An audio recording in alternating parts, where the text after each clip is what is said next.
As Wenzel mentioned, I'm here to release Human Rights Watch's annual World Report. By way of background, this is the 24th annual report that the organization has issued. This year we are covering events in some 90 countries around the world.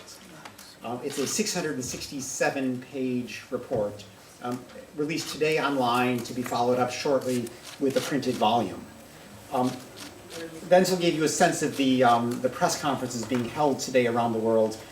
We are actually releasing 44 different press releases in different countries in 40 different languages, reflecting, in a sense, the global scope of our constituency and our concerns. I will introduce some of the overall themes that we see as having marked the past year, and then would welcome your questions, any particular issues or countries of concern to you. We have to really start with Syria, which has probably been the most acute crisis of the last year. And we all are aware that the so-called Geneva II peace talks are starting tomorrow in Montreux. Everybody, of course, wants to see an end to the fighting. But I don't think anyone believes that these peace talks are going to lead to a peaceful conclusion of the conflict and a transitional government anytime soon. And so we believe at Human Rights Watch that it's essential that the mass atrocities being committed in Syria be a parallel focus of any diplomatic effort. Atrocities in Syria are not an unfortunate byproduct of the war. They are the way the Syrian government has chosen to fight this war. This is a war strategy of war crimes, aimed at making life as miserable as possible for civilians in opposition-held areas, with the aim of turning civilians against the armed opposition and forcing as many of them as possible to flee.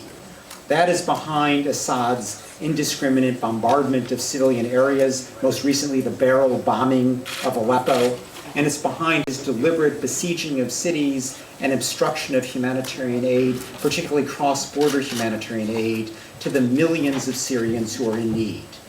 It is essential that these concerns, stopping the indiscriminate killing of civilians and opening up the borders for mass humanitarian assistance, be central elements of Geneva II.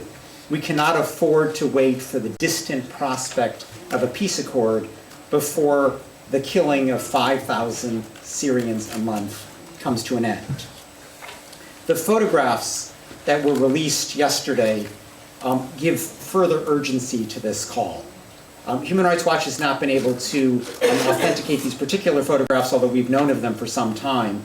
But I can say that the torture and executions that they illustrate, thousands of them, potentially 11,000 dead, are consistent with what Human Rights Watch saw when we visited detention centers in Syria and saw implements of torture and evidence of torture to the death of many prisoners.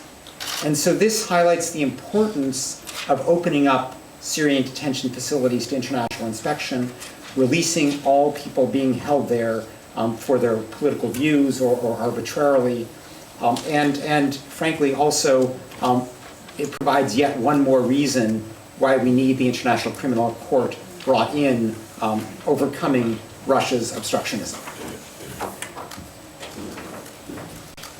Even though there has been much neglect of the so-called responsibility to protect doctrine in Syria, the past year was not all bad news with respect to what is known as R2P.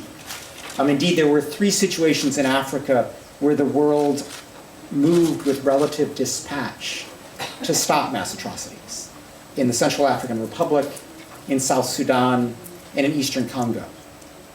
In each case, there was the deployment or reinforcement of peacekeepers, there was active political engagement, and while none of those problems is solved, in each case, there was a serious contribution made to diminishing or avoiding mass atrocities. And so, we end 2013 and enter 2014 with a sense that the R2P doctrine remains vibrant, that it's not always followed, and Syria is a huge, terrible exception to it, but that nonetheless the world continues to recognize that at least some of the time it has a responsibility to step in to stop mass atrocities.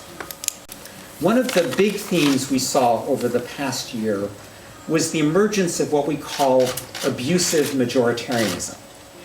And by that we mean governments that either have an electoral mandate or claim to speak on behalf of the majority, but then proceed to operate without the basic constraints of rights and the rule of law that are necessary to any meaningful democracy. We see democracy as built on essentially three pillars: elections, obviously, but also respect for rights of minorities, of dissidents, and the rule of law. And what we're seeing all too often is that governments settle for that first component, for an election of some sort, and then act as if there are no constraints in the name of the majority.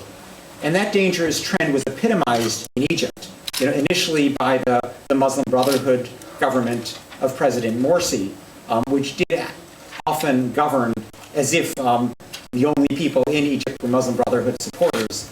But the tendency was greatly accentuated by the military coup and the military-dominated government that has ruled for the second half of the year. Its killing of over 1,000 demonstrators, its detention of thousands upon thousands of Muslim Brotherhood leaders and activists, the ruthless oppression that it has visited upon Egypt, worse than anything we've seen even in the recent years of Mubarak, illustrates this example of abusive majoritarianism. And ironically, this is all done without even the benefit of an election, simply on the basis of the army saying, look, the Egyptian people are with us because they demonstrated in the street against the Morsi government. And using that pretext of speaking for the majority, they have acted as if there is no one else in Egypt who enjoys any rights. That was the most extreme example. You can contrast that with the way Tunisia has evolved, where both the Islamists and more secular forces have found the capacity to compromise, to respect rights, and Tunisia today has a much more promising future, much greater chance of stability than the very divisive, exclusionary approach taken by the Egyptian military. But this trend of abusive majoritarianism, of allowing the views of the majority to dominate the rights of everyone else, took various manifestations across the world. We saw this in Prime Minister Erdogan's response to the Gezi Park protests in Turkey, where, again, he used excessive force to shut down those demonstrations, at least for a time. And more recently, he's used the dismissal of police and judges to try to stymie investigations into the alleged corruption at very high levels within his government. We saw this in Kenya, where President Kenyatta used his very narrow electoral victory to justify efforts to stop the International Criminal Court from prosecuting him and his deputy President Ruto for their alleged role in the 2007-2008 post-electoral violence there, as if the rights of the victims of that violence carry no weight because 51% of Kenyans were said to have voted for the Kenyatta government. We saw something similar in Burma, where not only the military-dominated government, but also Aung San Suu Kyi, the leader of the opposition, refused to speak out for the violently persecuted Rohingya Muslims, because these are very unpopular people in Burma, and the majority of Burmans don't terribly care for the Rohingya. Therefore, no one was willing to speak up for the rights of these people who are being quite violently persecuted and whose citizenship is not even recognized. We saw it in Thailand, where the Prime Minister used her electoral majority to seek an amnesty for her brother, Thaksin, from corruption charges.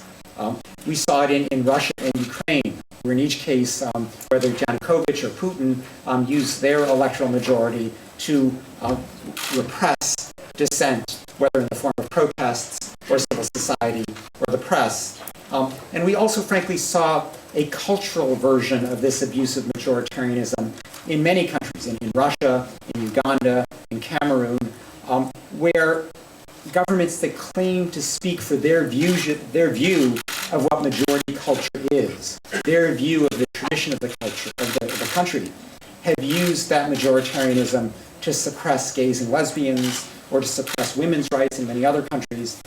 This is a variation of the theme. Again, it is wrong for the fact that there may be a majority with a particular view to use that majoritarianism to suppress the rights of minorities or dissenters. But this is a trend that we saw very much come to the fore over the past year. Let me say a word about the NSA surveillance. And this we treat extensively in the report. President Obama gave a speech on Friday in which he initiated a reform effort. And while we were happy to see him give this speech, a speech that clearly would never have been given but for Snowden, even though he went out of his way to deny the fact that Snowden should be considered a whistleblower. His speech didn't address some of the fundamental problems with the massive invasion of our privacy rights represented by the NSA's electronic surveillance. Perhaps most significantly, Obama will continue the practice of collecting en masse the data from our electronic communications. In his view, it is not in any sense a violation of our privacy. It doesn't even implicate our privacy interests or rights for the government to collect all this information. All he's proposing to do is to move the information from a government computer to some independent agency whose computer he's going to set up. One way to illustrate what's wrong with that approach is to imagine the government putting a video camera in your bedroom and saying, well, the feed from the video in your bedroom is going to go into a government computer, but don't worry, your privacy is not implicated. We're not going to look at that video unless we have a special reason to think that you're involved in wrongdoing. That in essence is the US government approach to this. You're not doing anything wrong, but we're going to listen to your conversations anyhow, and this doesn't implicate your privacy because we wouldn't examine the data from those conversations unless we have specific evidence of wrongdoing on your part. That is a complete failure to recognize the privacy interests involved. And when you press them on this, all you get are these facile metaphors about needing a haystack to find the needle. There is no evidence that the government has been able to produce demonstrating that this mass collection of our communications data has been necessary to stop a single terrorist incident. Nonetheless, the cost to our privacy has been enormous. There clearly is a need to radically rebalance the respect for our privacy and the tactics used to protect our security. Obama still has it wrong, and there was nothing in his speech that recognized the privacy rights involved. Now, the other elements, the other ways in which the NSA invades our privacy, I'd like to stress two of them. One is the view that even US citizens have no privacy rights in our metadata because of this theory that we shared that information with a phone company or we shared that information with an internet company, and therefore we've given up our reasonable expectations of privacy. Now, that is, a theory that comes out of the troglodyte era. It is a theory that, was built in an era before we all relied on electronic communications to lead our day-to-day lives. It is time for the US government to recognize that companies like the phone company or internet companies have a fiduciary duty to us to respect our privacy. That the fact that we share our data with those companies in no sense means that we're giving up our privacy, and the US should give up on this fiction that just using an electronic device means that you no longer have a reasonable expectation of privacy. There was nothing in Obama's speech recognizing our basic right in this so-called metadata, which can be so revealing about virtually every aspect of our lives, from who we speak to who we visit, to where we physically go, because our mobile phones basically function as tracking devices. The other problem with the Obama speech is that he continues not to recognize that non-Americans outside the United States have any privacy interest, even in the contents of their communications, even in what they say on the phone, even in what they write in their emails. As in the case of the metadata, he's instituted certain discretionary steps where he will be a bit more cautious in looking at our metadata, a bit more reticent in listening to our phone calls, I'm sure Angela Merkel is very happy that her mobile phone will no longer be monitored, but frankly, governments have spied on each other for eons. What I'm concerned about is ordinary people. And there is little, in fact, there was nothing in there to recognize that any of you have a privacy right in the contents of your electronic communications. It's not enough to trust Obama in his discretion to do the right thing. We need for our right to privacy to be recognized. Finally, let me just touch on two other things that we address in the report. One is that there's been a real, the beginning of an evolution in U.S. drone policy. Human Rights Watch has been pushing the U.S. government to recognize that this so-called war on terrorism, which was begun by the Bush administration, and although the rhetoric was abandoned by Obama, the theory was very much continued, it's time to recognize that that is an inappropriate way to look at the threat posed by al-Qaeda. That this is no longer a genuine war. There is none of the regular violence that would typify a war. And that without that regular violence, the appropriate standards are the standards of policing, not the standards of war. This is important because in war, the rules are much more permissive about killing people. In policing standards, they're much more restrictive. Essentially, you can still sometimes use lethal force. A police officer on the streets of Berlin could sometimes fire his or her weapon if there is an imminent threat to life. But in the absence of that imminent lethal threat, there's a duty to arrest or to use other methods, not to summarily kill. So Human Rights Watch does not say that drones can never be used, but they should be used only in accordance with the standards of law enforcement, that is, only to stop an imminent lethal threat. Now, Obama gave a speech in May in which he basically articulated these standards.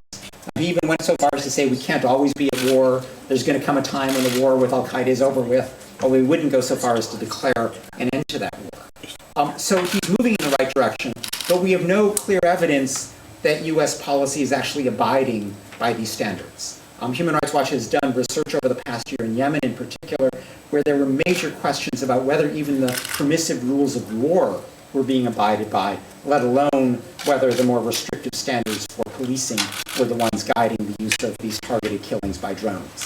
So we've seen some positive rhetoric, but not adequate evidence that U.S. policy in the use of drones is actually changing in the way that it should. Finally, I just wanted to note that there have been some positive developments in the architecture, you might say, of human rights defense. The UN Human Rights Council, which was really so discredited in its initial years because it didn't look that different from the old Human Rights Commission, has increasingly come into its own as there's been a much greater effort to reach out to the democratic governments of the global South. And to build pro-human rights constituencies on the Human Rights Council that transcend and break through the regional loyalties that have tended to support abusive governments over the rights principles that many of the members of the Council purport to abide by at home. We've seen evidence of this revived, more effective Council in this past year in the adoption or the launching of a so-called Commission of Inquiry, basically an early criminal investigation into North Korean crimes against humanity, looking at the horrible atrocities committed by the totalitarian government that reigns in North Korea today. That is a very important step toward ultimately bringing those responsible for these crimes against humanity to justice. We also saw, for the second year in a row, the Council putting pressure on Sri Lanka to launch a credible domestic investigation into the war crimes the Sri Lankan military committed at the end of the war with the Tamil Tigers, in which the military was principally responsible for the deaths of some 40,000 civilians in the waning months of that war. For the second year in a row, the Council has pushed Sri Lanka to do something about that. Sri Lanka hasn't done anything about it. And so this coming March, the test will be, is the Council ready to move to the next step and to launch an international investigation, which frankly I think is what's going to be needed to see any accountability for these war crimes. We also saw two new treaties adopted in this past year. One having to do with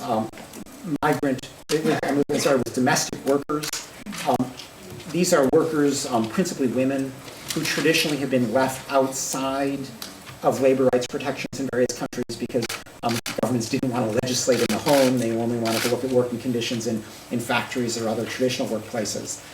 That exception, which has made so many of these women vulnerable to violence and sexual abuse, not to mention non-payment of wages and the like, this new treaty will help to bring their treatment into line with that of other workers. And finally, there was a new treaty addressing the very significant threat to the right to health posed by the use of mercury in artisanal mining. This is a chemical that is highly toxic, particularly to children, and is utterly unregulated in many countries. A new treaty adopted in October will push governments to adopt regulations to enforce the right to health by insisting on better precautions taken in the use of mercury. So I've touched on a number of the topics raised in our report. I'd welcome your questions about these or, frankly, anything else of concern to you. Thank you very much.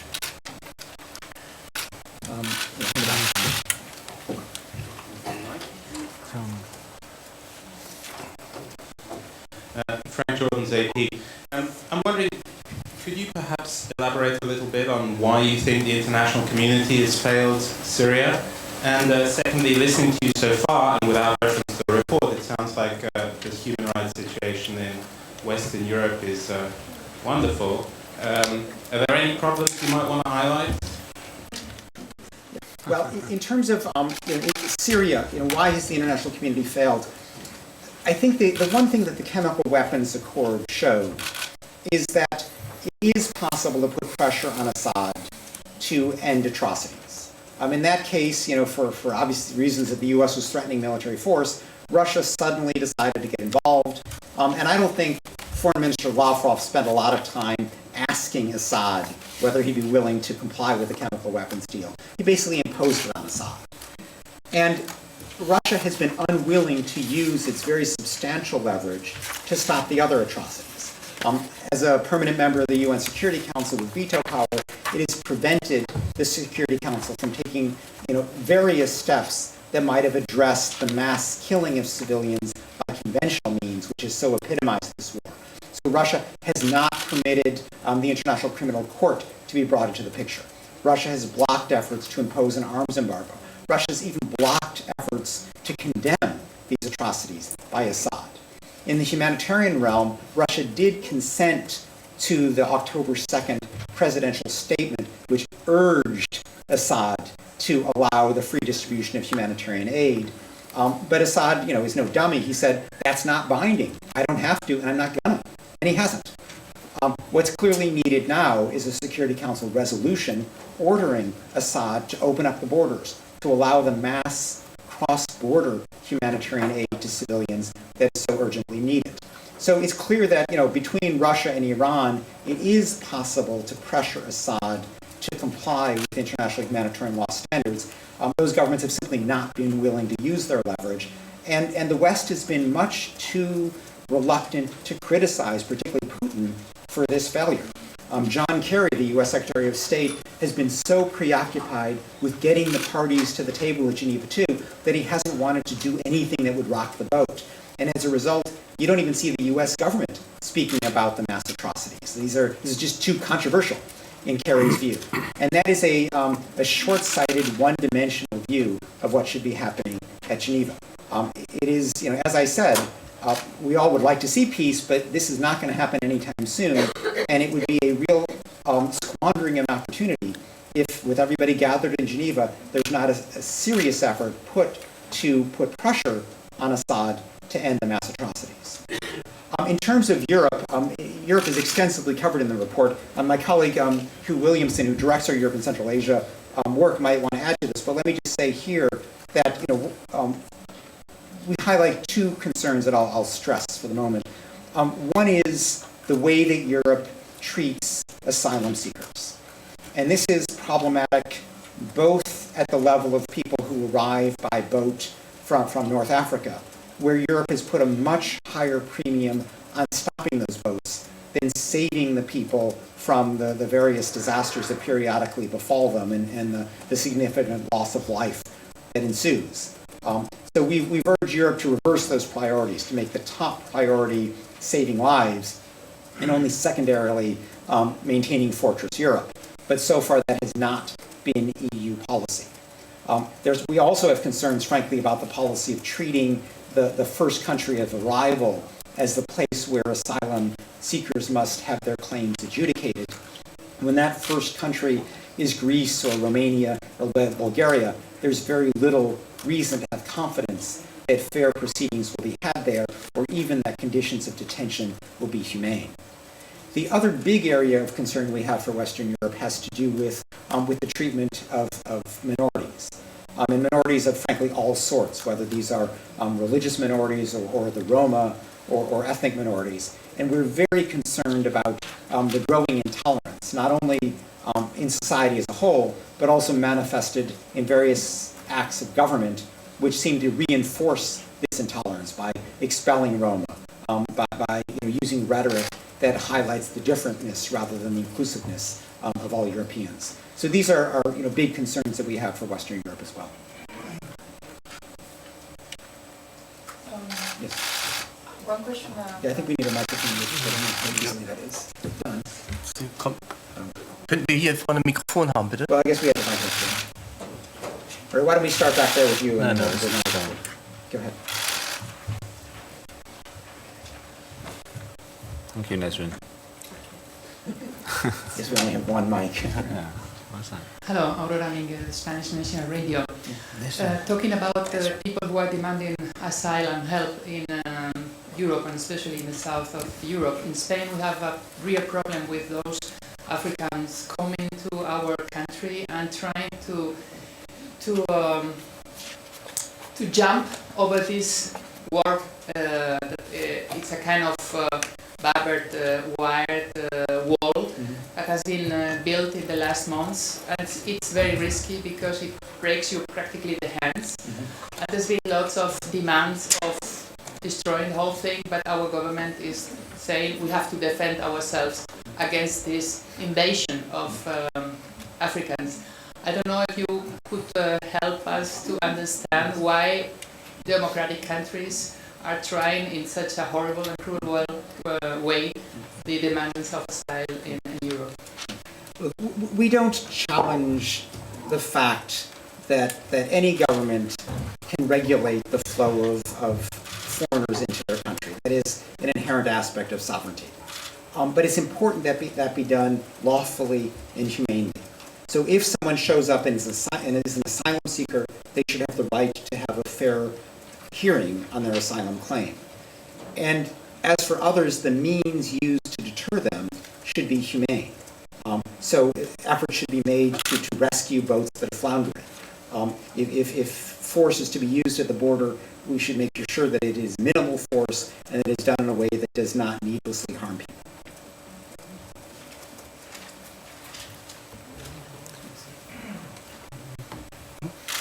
Nikita Zolkar, Deutsche Welle. Servus. Darf ich meine Frage durchstellen? We need some headphones. Achso, sorry. Mich würde Ihre Einschätzung der zugespitzten, den letzten Stunden und den letzten 2 Tagen und die Situation in der Ukraine, wie bewerten Sie denn diese Zusammenstöße und wie sollte der Westen darauf jetzt konkret reagieren? Well, there obviously has been an unfortunate use of violence by a small minority of the protesters in Ukraine. Up until this point, I have to say the Ukrainian protests have been impressive by the discipline of the protesters and their very systematic refusal to use violence. That has been broken, stressed by a minority. And while the Ukrainian police do have a right, indeed a duty, to stop that violence, we believe it's very important that they do it in a targeted and restrained way. Restrained meaning that they not use excessive force.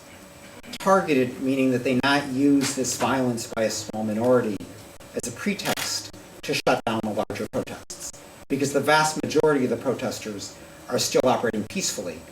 And this recent raft of laws that the Ukrainian government rushed through the parliament, blocking the demonstrations and imposing various restrictions on NGOs and the like. I mean, basically it was Putin's package imported into Ukraine. Those are all wrong. And we vehemently oppose the efforts of the Ukrainian government to use these new laws to suppress the rights of the Ukrainian people to protest peacefully, which is what most of them are doing. Can I just add something?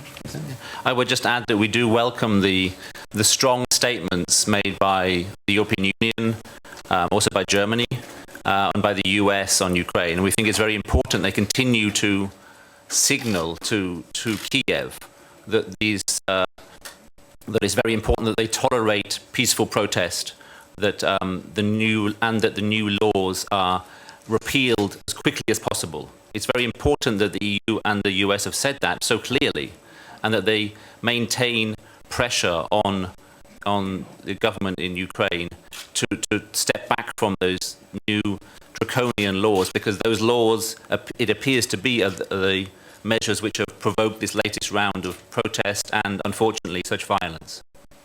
Let me just add a moment to what Hugh said, which is that German Foreign Minister Steinmeier himself has protested these measures in Ukraine. And we view that as a very positive and very significant step, in that this is the kind of protest that in his last incarnation, as foreign minister, he was very reluctant to do vis-a-vis Russia because it conflicted with his view of Ostpolitik, that the way to deal with Russia was to cozy up to Putin and to befriend him, and things would naturally evolve. I think it's quite clear that that's not the direction Putin is going, that Putin only responds to pressure. The recent concessions that we saw in advance of Sochi, the release of Khodorkovsky, the release of the Pussy Riot women, the release of the Greenpeace environmental activists, was all because Putin wanted to avoid the embarrassment of ongoing public criticism in the prelude to Sochi. So Putin is responsive to public pressure. And what I hope is that Mr. Steinmeier, having now been willing to criticize Putin-esque measures in Ukraine, will take the next step and also publicly criticize those exact same measures in Russia, recognizing that times are different and that a much more vigorous challenge to Putin's repression, the most severe since the Soviet era, is very apt.